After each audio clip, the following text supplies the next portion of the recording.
बातमी बघूयात। काँग्रेसचे माजी आमदार कैलास गोरंट्याल हे भाजपच्या वाटेवरती आहेत अशी चर्चा होती आहे। गोरंट्याल हे भाजपच्या बड्या नेत्याच्या संपर्कात आहेत अशी सुद्धा चर्चा रंगली आहे। विधानसभा निवडणुकीच्या नंतर पराभवाच्या नंतर गोरंट्याल यांनी काँग्रेस नेतृत्वाच्या विरोधात उघडपणे भूमिका व्यक्त केली होती, नाराजी सुद्धा वारंवार बोलून दाखवली होती आणि आता नव्याने त्यांच्या भाजपमधल्या प्रवेशाची जोरदार चर्चा सुरू झालेली आहे। आपल्या शेरो शायरीमधून भाजप प्रवेशाचे संकेत देत आता माघार नाही, लवकरच पेढे देणार अशी भूमिका सुद्धा गोरंट्याल यांनी घेतली आहे।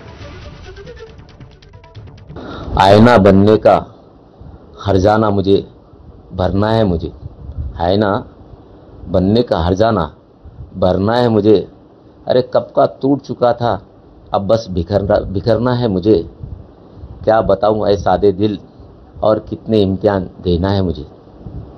या शायरीचा एवढा तर अर्थ मला कळतो की तुम्हाला परीक्षा द्यायची आहे, कारण की तुम्ही खूप तुटलात या मधल्या काळामध्ये। विधानसभेच्या पराभवानंतर काही अशी काही गोष्टी तुमच्या निदर्शनास आल्या ज्याच्याकडून पक्षाने कुठेतरी मदत करायला हवी होती, भावना तुमच्या मनामध्ये होती, ती दिसली खदखद आम्हाला। तुम्हारे हजारों सवालों से मेरी एक खामोशी सही न जाने कितने राजों को पर्दा करती है। हे राज कधीच उघडणार नाहीत का? लवकरच पेढे तुम्हाला भेटणार आहे। आणि